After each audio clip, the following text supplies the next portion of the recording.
pagi hari ini karena kemurahan dan kasih Tuhan bisa ada di tempat ini bersama Bapak Ibu Saudara. Saya berterima kasih kepada Tuhan Yesus lewat pembala ini, pembala senior ini, Pak Pembala sepanjang mempercayakan ibadah ini untuk berbagi sebagian dari menara firman Allah pagi hari ini.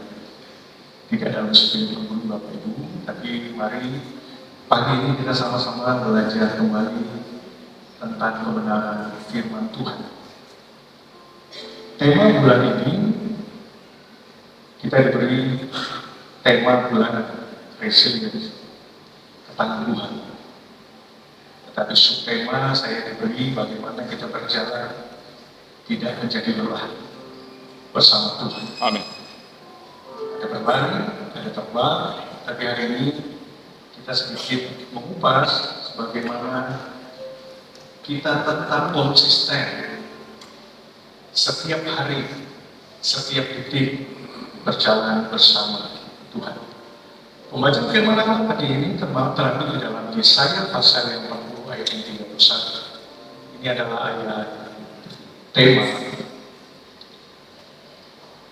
yang diangkat dalam tema bulan ini. Kalau Bapak Ibu tidak keberatan, saya undang kita sama-sama bangkit berdiri. Oh iya.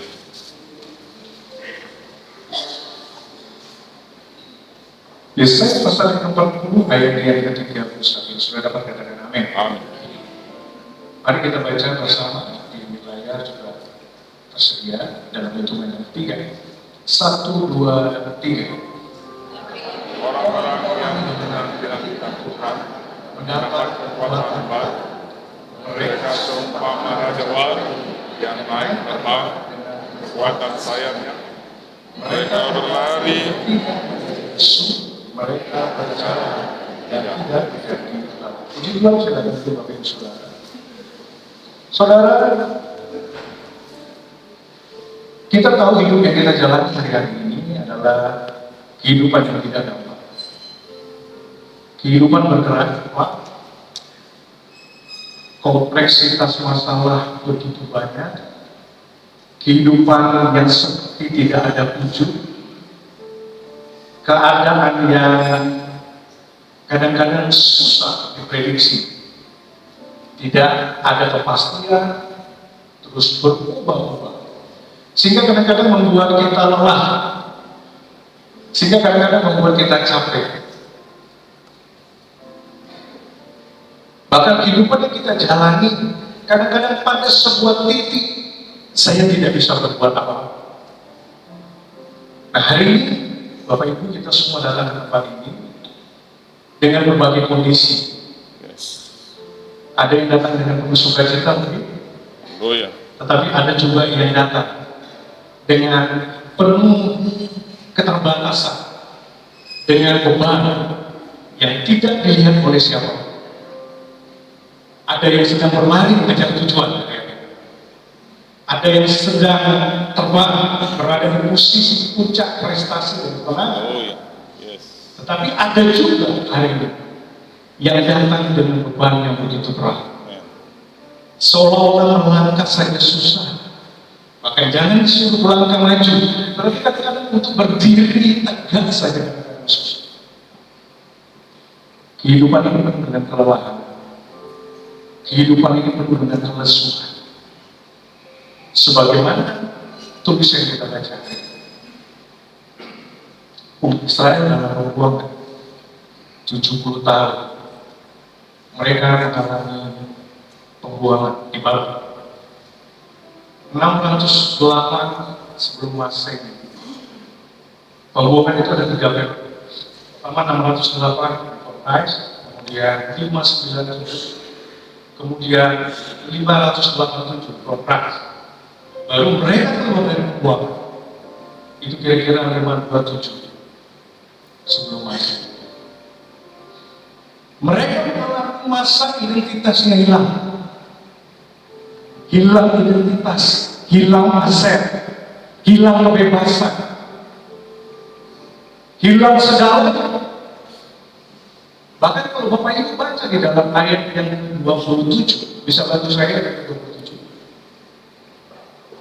Kita belajar bagaimana situasi keadaan pada saat itu. Yes. Ayat 27 berkata, mengapakah engkau berkata demikian, hai Yakub? Berkata begini, hai Israel, hidupku tersembunyi dari Tuhan, dan hakku tidak diperhatikan. Saudara, bangsa Israel pada saat itu, saudara bisa melihat, dia katakan hidupku tersembunyi dari Tuhan. Yang terakhir dikatakan hakku tidak diperhatikan. Saudara, kalau Bapak Ibu Saudara baca kalimat ini, apa yang muncul di benak saudara? Bangsa itu mulai mengeluh. Bangsa itu mulai menuduh Tuhan. Bangsa itu mulai mempertanyakan Tuhan. Di mana Tuhan? Kenapa Kau meninggalkan kami? Kenapa hak kami tidak diperjuangkan? Ini kan pemikiran, konsep yang timbul situasi pada saat itu. Mereka dalam keuangan sampai muncul ayat ini. Mereka melakukan pembenaran diri Tuhan. Kami ini setia kepada Tuhan, tetapi kok Tuhan tidak setia kepada kami? Mana hak kami? Kenapa doa kami belum dijawab? Kenapa kami tidak dibebaskan? Mereka lemah, mereka lesu, mereka tidak punya kekuatan. Maka tulisan itu Yesaya ini berbicara tentang berita penghiburan, tetapi bukan hanya sekedar penghiburan, tetapi ada sebuah janji. Itu situasi pada saat ini. Apakah situasi itu berlaku pada kita saat ini? Sepertinya doa tidak terjawab. Sepertinya saya sudah bergantung sama Tuhan, tetapi hampir hilang kekuatan. Tetapi selalu ada jawaban. Sekian tahun, sekian bulan saya bergumul. Kok Tuhan tidak setia? Yang lain berkata saya tidak. Yang lain sembuhkan saya tidak. Yang lain sistem maju saya tidak. Hari ini kita belajar bahwa sebuah kelelahan itu bukan akhir. Sebuah keterbatasan itu bukan masalah. Firman ini dikatakan di penghujung ayat 31. Orang-orang yang menanti-nantikan Tuhan, dia akan mendapat kekuatan baru. Amin. Seumpama raja wali yang terbang tinggi dengan kekuatan saya, mereka berlari tidak menjadi lesu dan berjalan tidak menjadi lesu. Saudara, berita penghiburan ini datang kepada orang Israel. Ketika orang Israel menuduh Tuhan, apakah Tuhan marah? Ketika Israel mencurigai Tuhan, apakah Tuhan tersinggung? Ayat yang 28. Sebelum kita masuk ke 21. Tidakkah kau tahu dan tidakkah kau dengar? Saudara, kalimat ini berbicara past tense. Yes. Tidakkah kau tahu? Artinya apa? Orang Israel sudah pernah tahu. Tidakkah kau dengar?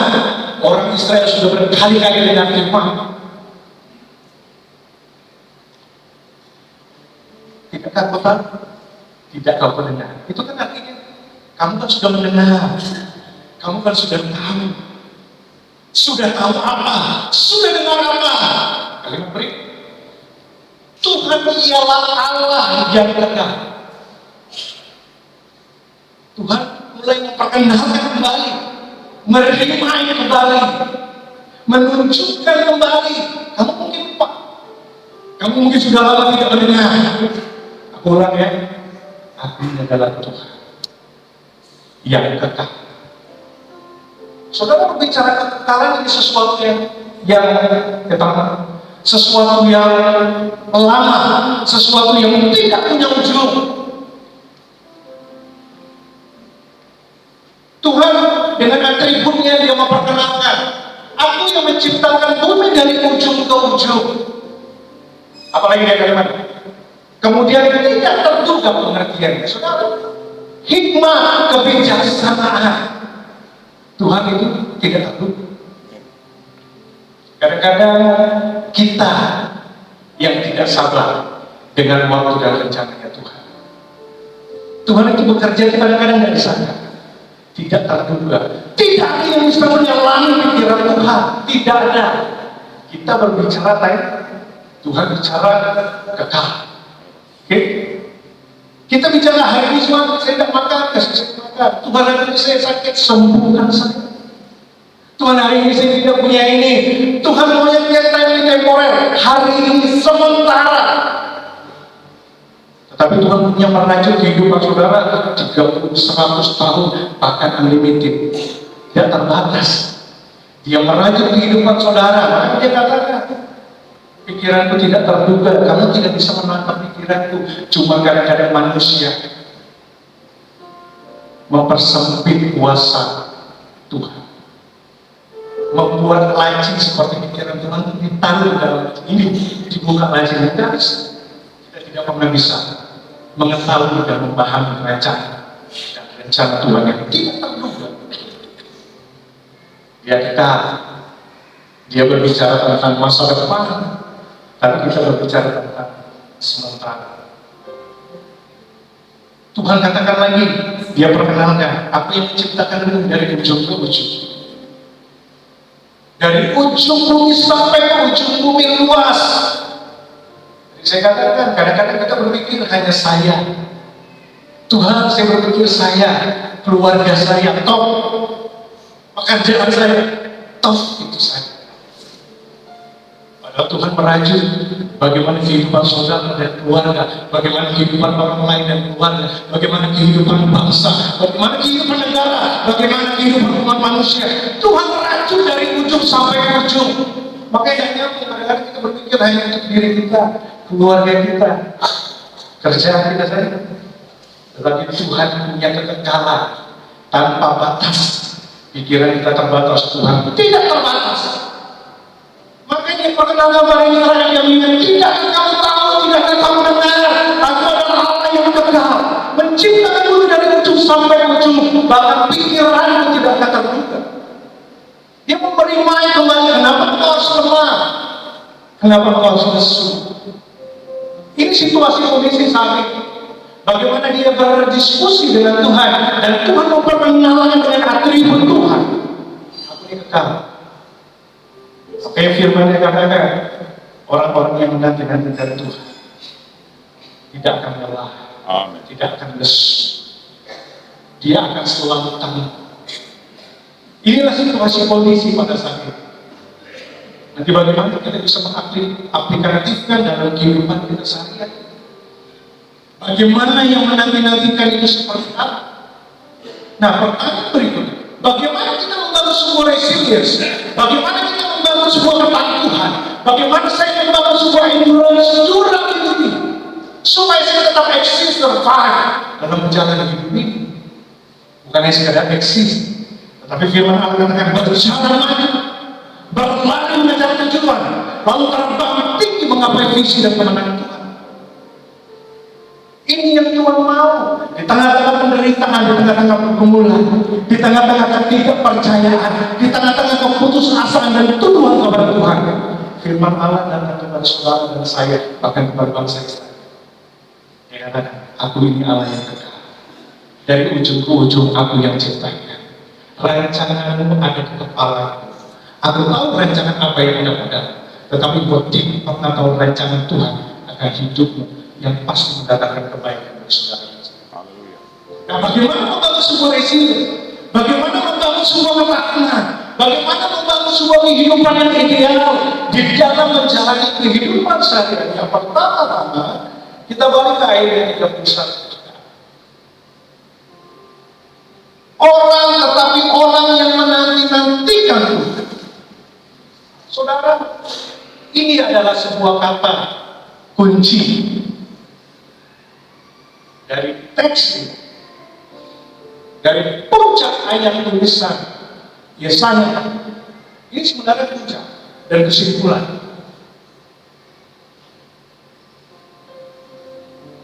Saudara, kadang sebuah kelelahan di kehidupan kita, lelah dan suka apa sama beda ya? Nah, coba saya menerangkan sedikit. Kalau lelah, itu berbicara tentang kita tidak punya kekuatan. Bukan ya? Tidak mampu gitu ya. Dari internal factor. Jadi faktor internal itu lelah. Orang yang lemah itu adalah orang yang tidak kuat, tidak mempunyai kemampuan untuk mengatasi. Tidak kuat. Dia tidak punya limit melewati sebuah bentuk. Tetapi kalau lesu, ini berbicara dasar faktor eksternal. Lesu, faktor dari luar. Keadaan di luar, kerjaan, hubungan, masalah dari luar, lalu masuk ke dalam dan tidak bisa selesai. Orang itu akan lesu. Nah, kedua hal ini, lelah dan lesu ini ditulis sebagai faktor masalah pada saat. Saudara, bagaimana kita mengubah kelelahan dan kelesuan ini? Kadang-kadang kita susah untuk mengubahnya. Faktor eksternal, kelesuan itu tidak mudah. Di luar itu akan bergejolak, harga silih berganti, tidak pasti, naik turun, kompleks masalah keluarga, masalah pekerjaan, masalah bisnis, masalah pendidikan, masalah hubungan, masalah tetangga, masalah banyak kan? Sehingga kadang-kadang kita susah untuk menyelesaikan masalah yang dari luar. Masalah itu bagaimana? Sekarang bagaimana kita menyelesaikan hari ini? Seorang Viktor Frankl, dia seorang psikiater, dia seorang psikolog. Dia katakan, when we are not able to change the situation, we are challenged to change ourselves. Saudara, kadang-kadang kita tidak mempunyai kemampuan untuk mengubah sesuatu, tetapi sebenarnya kita mempunyai kemampuan yang daripada Tuhan untuk kita mengubah diri kita sendiri. Sehingga cara pandang persepsi kita terhadap lingkungan itu bisa. Kita tidak bisa mengubah masalah dan pergumulan yang depan, tetapi yang kita bisa ubah bagaimana kehidupan kita, bagaimana kekuatan yang baru yang daripada Tuhan itu tinggal di dalam kehidupan kita. Jadi faktor internal yang perlu kita ubah. Nah, bagaimana kita bisa ubah? Kita masuk ke ayat 41, ayat 31. Tetapi orang-orang yang menanti-nantikan Tuhan mendapat kekuatan baru. Bapak Ibu Saudara, kita teks program inilah kata kunci dari sebuah tulisan. Menanti-nantikan Tuhan. Bapak Pendeta Yohanes Panco dari Bayang DSTH CBC sudah menjelaskan begitu gamblang tentang sebuah arti dari sebuah kata. Dia pakai bahasa kafah, kafwah.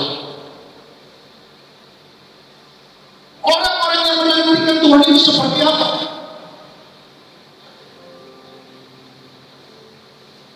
Kemarin dijelaskan seperti mengikat tali, gitu ya. Dipilih, diikat. Kafah juga memiliki arti mengikatkan diri. Jadi orang-orang yang menantikan Tuhan itu tidak pasif, tetapi orang-orang yang menantikan Tuhan itu dia punya pengharapan. Dari pengharapan itu dia muncul yang namanya kesabaran. Dari kesabaran itu ada unsur cinta. Orang tidak mungkin bisa sabar kalau tidak ada rasa cinta. Orang itu tidak mungkin sabar dan memiliki pengharapan kalau tidak ada unsur kasih di dalamnya. Jadi berbicara orang-orang yang menantikan Tuhan, itu dia sabar, dia memiliki pengharapan dan dibangun dengan kasih cinta yang begitu besar kepada Tuhan. Sehingga dia mau menanti-nantikan Tuhan, mengikatkan diri dengan Tuhan. Saudara, kalau diikat itu susah lepas.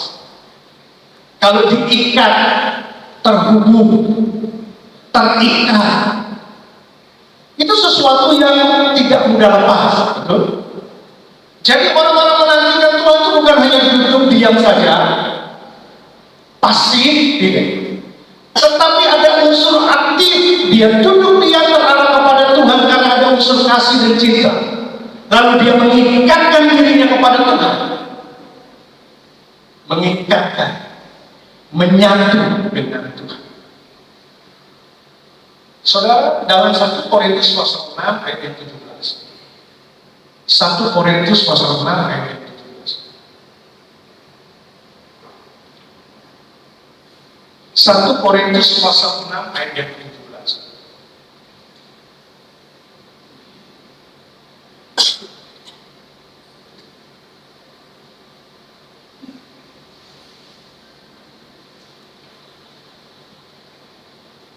Ya, saudara bisa baca. Tetapi siapa yang mengikatkan dirinya pada Tuhan menjadi satu roh dengan, pakai bahasa pulau, mengikatkan diri.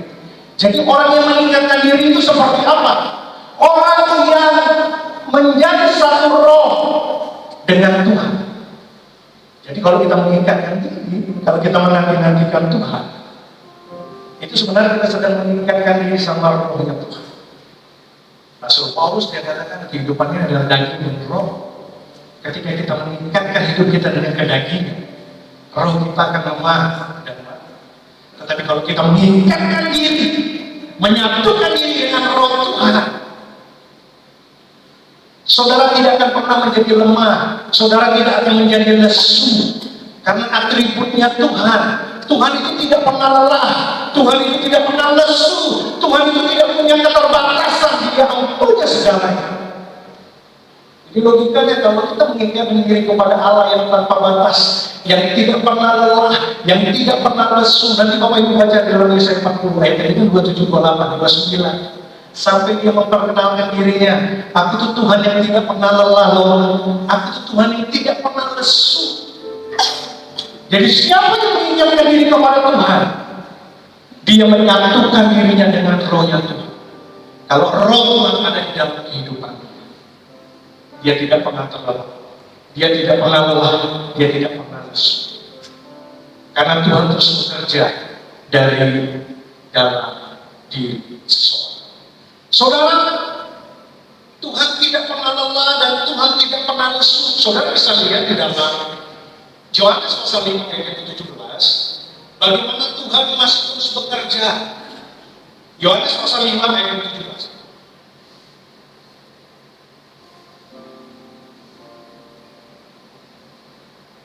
Ini sebagai pembanding bahwa Tuhan itu tidak pernah lelah dan lesu. Yohanes pasal 5 ayat yang 17. Tetapi ia berkata kepada mereka, Bapakku bekerja sampai sekarang, maka aku pun bekerja. Yesus berkata, Bapakku bekerja sampai sekarang, dan aku juga terus bekerja. Dia tidak pernah tidur, dia tidak pernah pasif, dia terus bergerak. Allahku bergerak, Allahku bekerja, dan terus bekerja. Kata bekerja di sini dia pakai bahasa ergasomai. Apa? Bekerja itu memproduksi segala hal-hal yang baik. Jadi kalau dikatakan bahwa Yesus sudah bekerja sampai sekarang, karena Allahnya juga bekerja sampai sekarang. Kenapa dia bekerja? Karena dia ingin memproduksi hal-hal yang baik. Ketika orang menanti-nantikan dan bersatu dengan rohnya Tuhan, orang itu selalu menghasilkan produksi produk yang baik, perkataan yang baik, tindakan yang baik, pemikiran yang tajam, pemikiran yang baik yang keluar. Orang yang lemah dan lesu itu maunya menerima segala sesuatu. Betul? Orang yang lemah itu maunya minta Tuhan, orang yang lesu minta dibantu. Tetapi orang-orang yang menanti-nantikan Tuhan, ergasoma, dia terus bekerja dengan kekuatan roh, bahkan keluar dari sebuah kehidupan.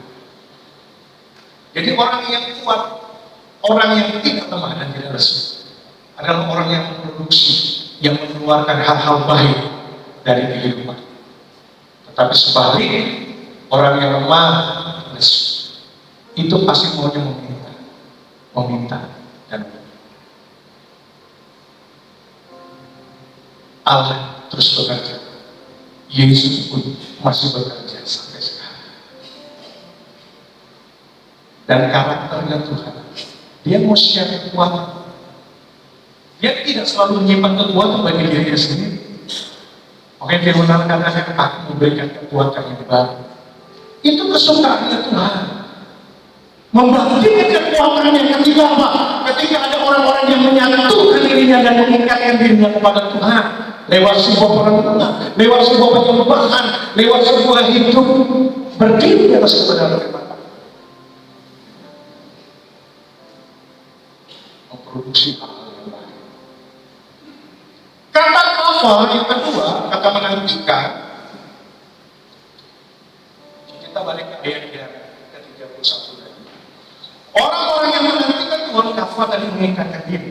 Yang kedua, kata kafal ini sebenarnya mencari dengan sungguh-sungguh.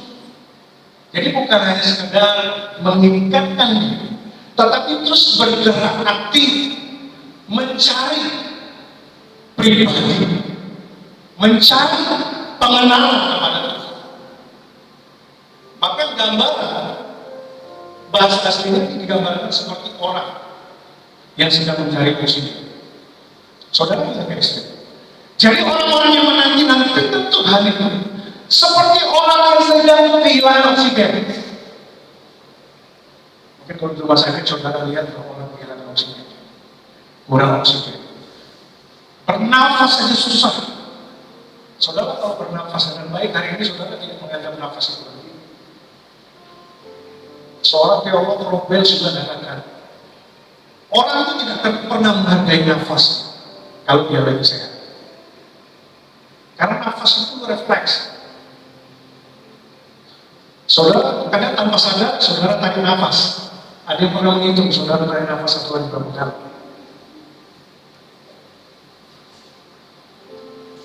Karena refleks, saudara tarik, saudara lepaskan. Saudara tarik, saudara lepaskan. Dan ketika kita sakit mungkin, ada seorang yang sakit dan susah bernafas. Itu baru dia tahu bahwa begitu berharap dengan nafas bagi sebuah kehidupan. Dia cari mana-mana, dia cari tabung oksigen. Supaya apa? Supaya bisa tetap hidup. Orang-orang yang menanti ketika Tuhan bukan sekedar mengikatkan diri dengan Tuhan, dia mencari Tuhan itu sebagai oksigen. Kenapa? Supaya dia bisa tetap hidup.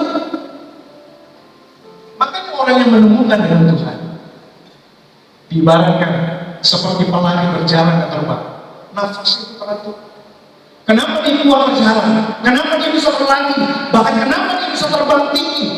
Itu karena nafas oksigen yang masuk ke dalam kehidupan, lalu membuat dia kuat. Oksigen itu mendorong ke otak. Otak bisa berpikir dengan tajam, dengan penghikmat, sehingga bisa menghasilkan sebuah kehidupan yang memberi kehidupan bagi orang. Kata menanti-nantikan Tuhan itu digambarkan seperti orang mencari oksigen. Betapa penting.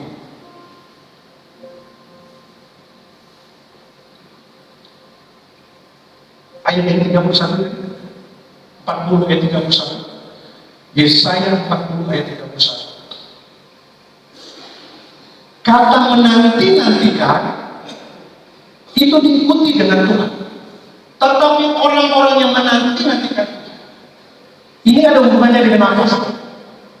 Kata Tuhan di sini dia pakai bahasa Yehova, YHWH, tanpa huruf vokal. Yod, He, Waf, He. Roh pers yang menggambarkan kehidupan kekristenan mencari dan menantikan Tuhan itu seperti nafas. Artinya apa? Begitu sangat penting. Arti Tuhan itu bagian yang menjadi penting dari dalam kehidupan orang-orang yang menantikan Tuhan. Supaya apa? Supaya dia tetap kuat. Dia menghubungkan dengan tulisan Yod He Waf He. Pada zaman kuno itu tulisan ini berkata bahwa YHWH itu berhubungan dengan nafas. Nafas itu berhubungan dengan YHWH. Yod He Waf He. Yod dia menghirup, He dia lepas. Waf dia hirup, He dia lepas. Jadi sebenarnya setiap nafas yang masuk ke dalam kehidupan saudara itu sebenarnya sedang menggambarkan Tuhan dan membuktikan bahwa manusia itu terkoneksi kepada pencipta. Setiap saudara tarik nafas, ingat, saudara terkoneksi dengan Allah. Karena kehidupan dihembuskan oleh nafas Allah. Kalau kita berbicara nafas, itu berarti kita berbicara hidup kita terkoneksi dengan Tuhan. Hidup kita ciptaan Tuhan. Hidup kita itu dekat dengan Tuhan. Ketika Tuhan menghembuskan nafas itu kan dari jauh, dari dekat dihembus. Jadi kalau hari ini saudara masih bernafas, ingat, saudara dekat sama Tuhan. Saudara sedang menghidupi Tuhan. Setiap nafas walaupun secara refleks, Tuhan, yo, hey, wow, hey, yo, hey. Walaupun kadang-kadang ketika lelah, lesu, dan berbagai masalah kompres, nafas saudara pasti terengah-engah, yo, hey, wah, hey, yo, hey, wah. Tapi hembusan itu adalah hembusan. Tetapi ketika orang saudara menantikan Tuhan, nafas menuliskan,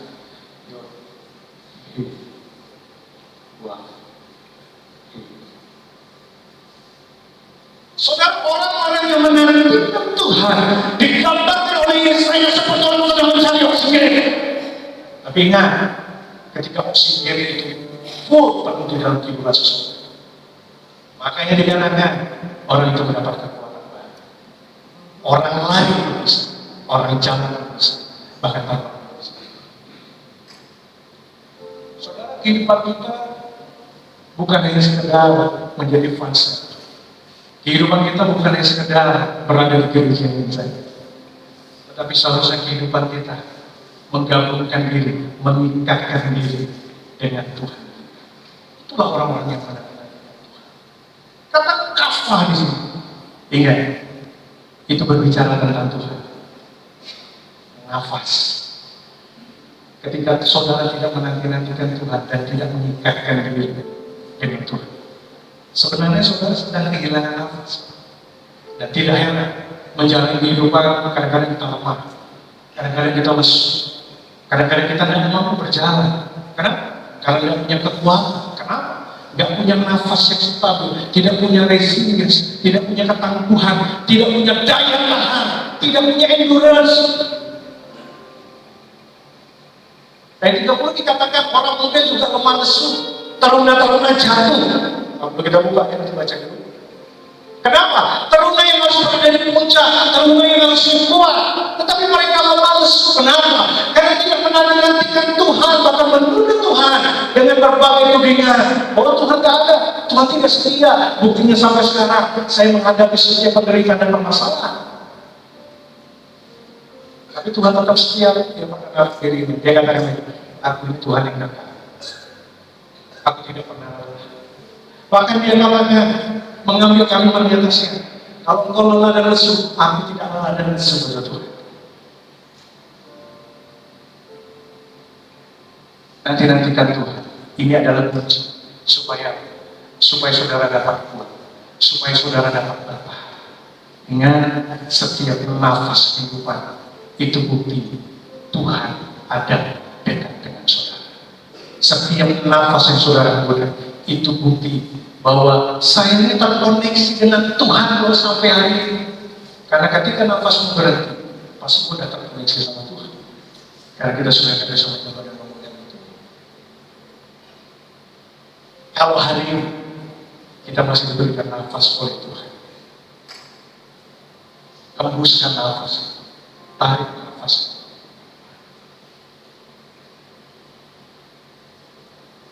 dan pastikan Tuhan ada di dalam kita.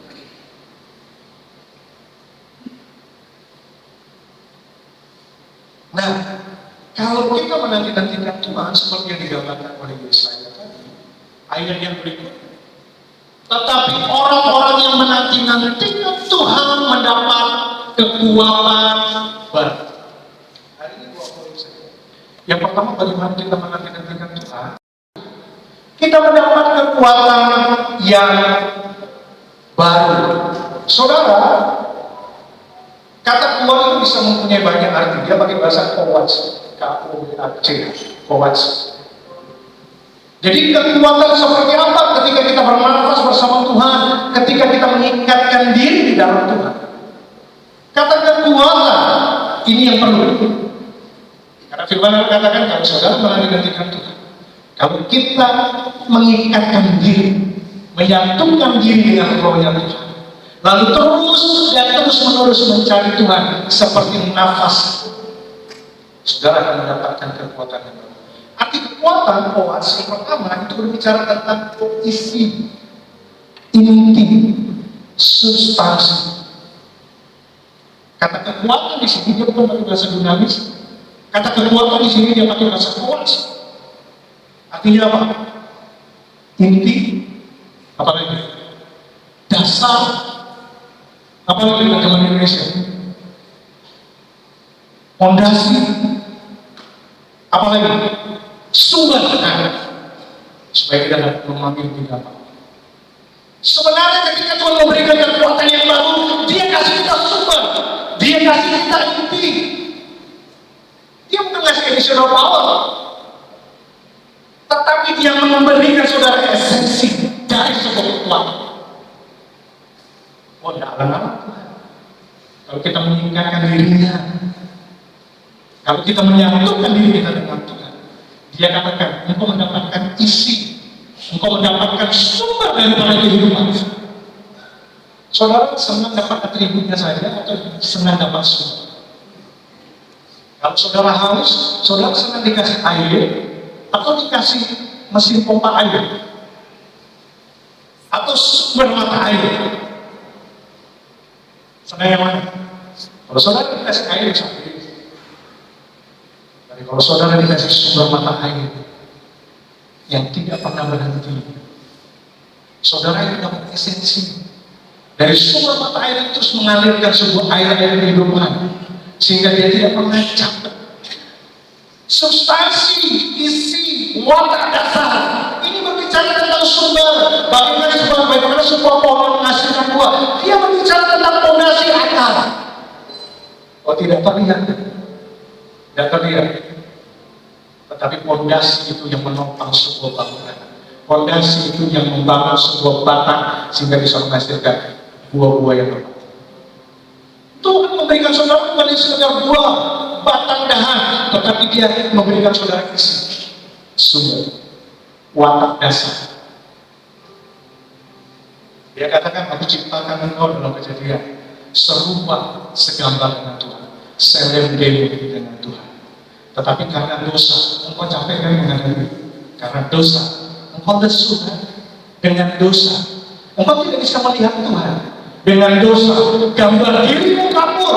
Karena dosa itu menghilangkan, memutuskan hubungan saudara. Tapi firman Allah katakan dalam Yesaya, ketika kau menanti-nantikan Tuhan, kekuatan dasar, sumber kekuatan itu dikembalikan. Iman Kristus, iman Dewi, wajah Allah, gambar Allah, itu dikembalikan. Orderannya Allah itu dikembalikan kepada saudara. Tadi saya katakan Tuhan itu semuanya selesai membagi kekuatan dari Tuhan, segala atribut Tuhan Dia memberikan kepada saudara dan saya bagi orang yang menanti-nantikan Tuhan.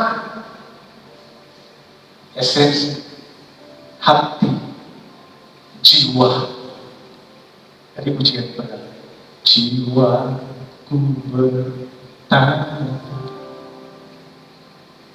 apakah masih ada harapan?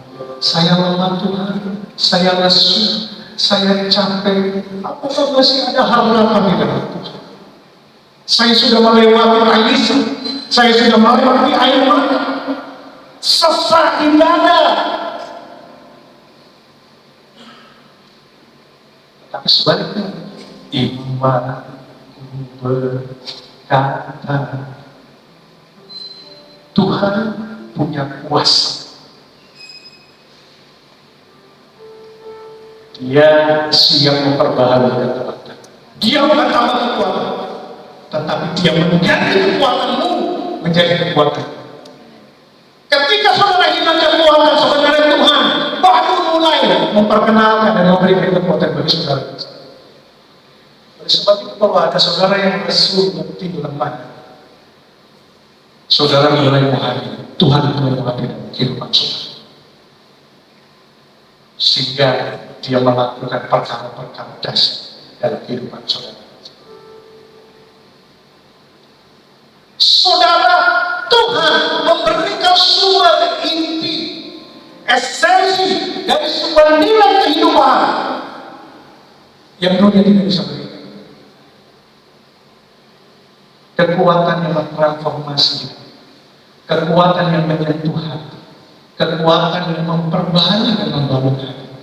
Saudara Tuhan tahu, ketika hati seseorang sudah dijamah oleh Tuhan, ketika hati seseorang sudah menyatu dengan Roh Tuhan, ketika hati seseorang sudah terbuka dengan Tuhan, dan Tuhan tinggal di dalam kehidupan saudara, dari dalam hati ini yang sudah terpancar kehidupan akan mengalir aliran-aliran kehidupan. Tidak bisa katakan memproduksi, bekerja sampai saudara tidak bisa tahan. Logikanya orang berlari dulu baru berjalan. Tetapi firman Allah katakan orang berjalan menghadap di Sion, semakin lama semakin kuat. Orang itu berjalan semakin lama semakin lelah. Orang itu berlari semakin lama semakin mengurangi kecepatan. Dan firman Allah katakan orang yang menghadapkan ke Sion, 84 itu, dia katakan dia berjalan semakin lama semakin. Kenapa? Karena ada nafas Allah di dalam kehidupan. Kenapa? Karena ada substansi, ada sumber air yang terus mengalir, sehingga pohon itu tidak pernah berhenti berbuah, kasih support oleh air terus. Sehingga kekuatan itu terus diperbaharui dan ada kekuatan yang baru. Ini orang-orang yang menantikan Tuhan, orang yang resilience kepada Tuhan, karena dia memiliki pondasi, karena dia memiliki sumber. Karena apa? Hatinya sudah dijamah. Tuhan menyentuh bagian manusia yang paling dalam, inner being, hati yang paling dalam disentuh oleh Tuhan. Ketika hati seorang berubah, mindsetnya berubah, perkataannya berubah, tingkah lakunya tak berubah, habit kebiasaan, sehingga membentuk sebuah karakter. Perubahan transformasi karakter yang dilihat oleh orang itu adalah perubahan transformasi dari sumber inti dari hati. Siapa yang bisa mengajarkan? Tuhan. Lewat apa? Lewat penantian duduk di bawah. Saudara, jangan cari atribut, jangan cari aksesoris, tetapi cari inti. Siapa dia? Tuhan. Terhubunglah dengan Tuhan, terikatlah dengan Tuhan, bersatulah dengan firman, bersatulah dengan Roh. Secara natural saudara kuat saja, secara natural saudara tidak akan menjadi lemah. Tuhan memberikan kekuatan yang baru. Tuhan ganti kekuatanmu supaya kau bisa berjalan, supaya kau bisa berlari, bahkan Tuhan izinkan kita bisa terbang tinggi. Puji Tuhan. Nantikan Tuhan. Terbuka. Bagaimana? Duduk di bawah kaki Tuhan. Dengar firman Tuhan. Dengar isi hati Tuhan. Naikkan penyembahan yang keluar dari hati saudara. Hati yang memuliakan Tuhan. Hati yang tertuju, terarah kepada Tuhan. Sebagaimana gambaran, saya mencari oksigen. Saya mencari Tuhan seperti saya mencari oksigen. Saya harus bisa terus bernafas supaya saya bisa memuliakan Tuhan, supaya saya bisa melakukan banyak hal yang Tuhan percayakan. Jangan pasif, Tuhan masih bekerja sampai sekarang. Tuhan tidak pernah lelah, Tuhan tidak pernah lesu. Dia katakan aku bekerja sampai hari ini. Bagaimana bekerja? Dia bekerja bersama saudara, dan dia memberikan diri supaya bisa terikat dengan saudara, supaya bisa terkoneksi dengan saudara, dan dia menanti-nantikan. Bukan hanya kita yang menanti-nantikan Tuhan, tapi Tuhan juga katakan, aku juga menanti-nantikan engkau. Aku juga menanti-nantikan pujian penyembahan dan doa yang keluar dari hatimu. Aku juga menantikan engkau memproduksi hal-hal yang baik dari kehidupanmu, karena kau diciptakan segambar Tuhan. Bagaimana kita bisa memproduksi hal yang baik kalau kita tidak menanti-nantikan Tuhan, sebagaimana kita mencari oksigen dan mengikatkan diri kepada Tuhan? Hari ini, mari sama-sama kita bangun kehidupan kita yang tangguh dengan tutup diam dengan kaki Tuhan, menantikan, aktif, sehingga kita terus mengikatkan diri, supaya kita terus menyatu dengan Tuhan. Kata mengikatkan diri itu tadi dalam konteks itu dia seperti glue. Jadi seperti lem. Tuhan di sisi yang satu, kita di sisi yang satu. Ketika dilem, tidak boleh terlepas. Hal kedua, kekuatan menurut Kowas, arti kata Kowas, bukan hanya berbicara tentang sebuah esensi, tapi dia berbicara tentang sebuah kemampuan. Bukan hanya kemampuan untuk bertahan, tetapi kemampuan untuk menyelesaikan tugas. Bukan hanya kemampuan untuk berjalan, bukan hanya kemampuan untuk berlari, tetapi kemampuan juga untuk terbang. Amin. Firman Allah katakan orang-orang yang menanti-nantikan Tuhan, dia mendapat kekuatan baru, sebuah kemampuan untuk terbang tinggi bagi Raja Wali, untuk berlari mengejar Tuhan dan berjalan dengan lepas arah. Saudara, ada 3 fase. Fase terbang, fase berlari, dan fase berjalan. Dan seharusnya fase yang paling oke adalah fase terbang. Betul? Kan kadang-kadang kita maunya terbang saja, spektakuler. Jalan biasa. Lari, wah ini lebih kuat nih. Bisa terbang, Superman. Next version. Saudara, kadang kita menantikan sebuah lompatan iman yang seperti spektakuler. Orang yang bisa terbang itu spektakuler. Orang yang bisa lari itu hebat banget. Tetapi orang yang berjalan biasa-biasa saja. Tapi saya mau katakan kepada saudara, justru orang yang berjalan ini yang mempunyai nilai yang tinggi di hadapan Tuhan. Kenapa? Karena di tengah-tengah setiap pergumulan dia terus bisa melangkah berjalan. Ada kekuatan yang baru terus bergerak maju. Bagaimana kita bisa berjalan? Berjalan itu kan berbicara tentang yang namanya. Kalau berlari itu juga berbicara tentang situasional dan momentum. Dan mungkin juga kita tersebuah. Kalau terbang itu berbicara tentang lompatan-lompatan iman, spektakuler. Tetapi jauh lebih penting, bagaimana kita mampu berjalan bersama Tuhan, tidak lelah, tidak lesu. Ini berbicara konsistensi. Ini berbicara terus-menerus dan terus masih berlangsung. Fase apa yang kita hidupi hari ini? Apakah kita sedang berjalan begitu berat, atau kita sudah berlari mengarah tujuan, atau mungkin kita sudah terlambat?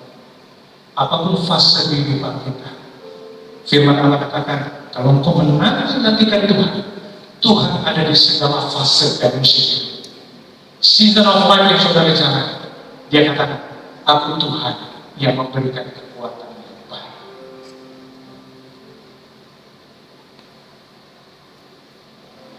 Martin Luther, dia katakan, if you cannot fly, then fly. If you cannot run, then walk. If you cannot walk, then crawl. Whatever you do, you have to keep on moving forward. Kalau saya tidak bisa terbang, saya berani.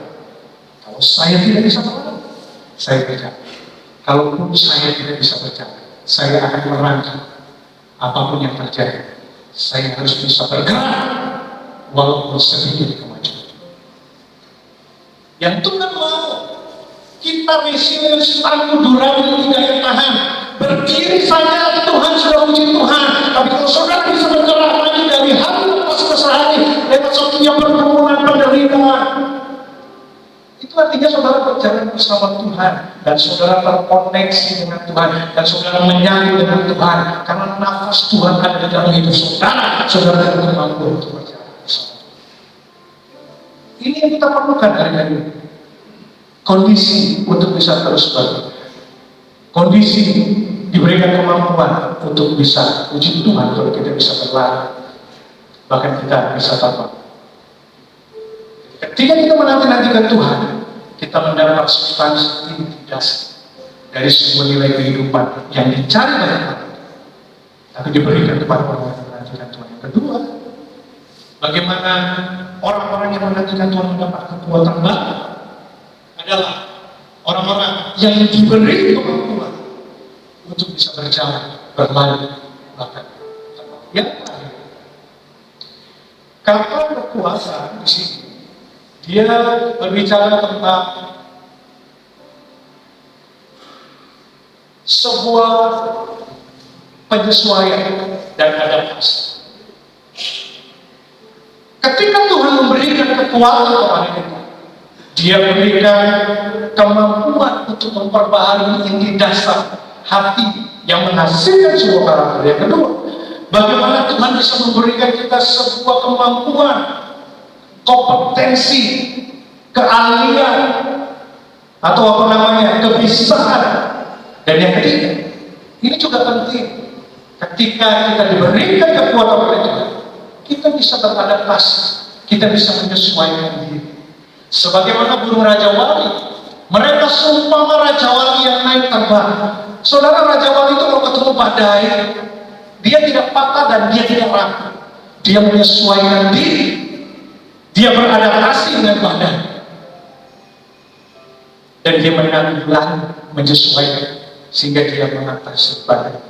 Saudara, sebagaimana Tuhan memberikan kekuatan bagi kita, bukan hanya inti yang Tuhan beri, bukan hanya kemampuan dalam segala hal dan segala bidang, tetapi Tuhan memberikan kemampuan untuk menyesuaikan dan beradaptasi. Kita tidak pernah menolak dan kita tidak pernah meminta Tuhan, jangan kasih orang ini bekerja sama saya, jangan kasih orang ini satu pelayanan dengan saya, jangan kasih orang ini, tidak cocok saya. Kadang-kadang kita bisa menolak, kadang-kadang kita bisa memilih siapa yang ada di sekitar kita, di lingkungan kita. Tetapi kalau saudara menanti-nantikan Tuhan mendapat kekuatan baru, Tuhan memberikan kemampuan saudara untuk bisa menyesuaikan diri dengan siapa saja orang yang saudara kenal, dengan situasi apa saja yang saudara kenal, dalam berbagai pergumulan. Ternyata kalau orang-orang yang menantikan Tuhan, dia bisa tetap melewati segala. Dia mampu berjauh, dia mampu berlari, dia bisa menyesuaikan diri ketika berhadapan dengan orang siapapun dia, dengan orang yang menjengkel, dia tetap bisa menyesuaikan diri dengan teman-teman, dengan rekan kerja, dengan siapa saja, dengan situasi yang tidak bersahabat, dengan waktu pembuangannya sudah 70 tahun, dengan tidak ada jawaban, misal. Tetapi orang yang menanti-nantikan Tuhan, dia diberi kemampuan bagaimana bisa menyesuaikan diri, bagaimana dia bisa fleksibel dengan kehidupan. Fleksibel ini berbeda dengan negatif, bukan ketika ada teman-teman yang jahat dan itu, bukan. Justru dalam menilai kehidupan yang unpredictable, yang tidak bisa diprediksi, dengan berbagai pergumulan tantangan, dia bisa melewati. Dia dikasih kemampuan untuk Tuhan untuk terus berjalan, walaupun ada gunung di depan, walaupun gunung itu tidak beranjak, tetapi Tuhan memberikan kekuatan baru untuk bisa berjalan, mendaki, dan melewati. Itu semua penyesuaian. Nggak bisa lari dari badai, nggak bisa lari dari melewati tantangan, tetapi bagaimana Tuhan memberikan kemampuan. Kamu bisa, kamu mampu, aku beri kemampuan supaya kamu bisa menyesuaikan diri dengan masalah, dengan situasi kondisi yang kau alami. Itu kekuatan dari Tuhan, daya tahan, resilience dia berikan bagi saudara yang menanti-nantikan Tuhan. Apapun pergumulan saudara, apapun masalah tantangan, saya tahu hidup ini lelah, saya tahu hidup ini capek, Saya pun tahu hidup ini lesu. Saya pun tahu hidup ini sepertinya Tuhan, sepertinya nggak ada arah. Semua kita diperhadapkan dengan masalah, dengan pergumulan yang begitu berat. Tetapi Tuhan janjinya, dia katakan, aku akan beri kekuatan. Aku memperbaharui kekuatanmu. Dia katakan, aku mendampingimu. Bagaimana bentuk pendampingan Tuhan? Engkau bernafas. Itu esensi nafasku yang ada di dalam hidup. Jangan katakan Tuhan, engkau bisa bernafas. Yod, he, wah, he. Itu bukti Allah ada dalam saudara. Itu bukti Allah ada di dalam saudara. Itu bukti saudara terkoneksi dengan Tuhan. Jangan ragukan Tuhan, jangan menunggu Tuhan dengan berbagai hal. Aku Allah yang kekal. Seluruh bumi dari ujung-ujung aku yang ciptakan. Pikiranku dan terbuka, jalan-jalanku dan terselami, tetapi aku berikan bagi orang-orang yang menantikan dengan penuh pengharapan, yang menantikan Tuhan dengan bentuk kesabaran, yang menantikan Tuhan dengan bentuk kecintaan dan kasih kepada Tuhan. Orang-orang ini yang bertahan bahkan sampai akhir, orang-orang ini yang terus berjalan. Malah kalau fail, kata Bapak Tuhan, terus berjalan, jalannya panjang, bahkan sampai kepada sama-sama kita latih berdiri.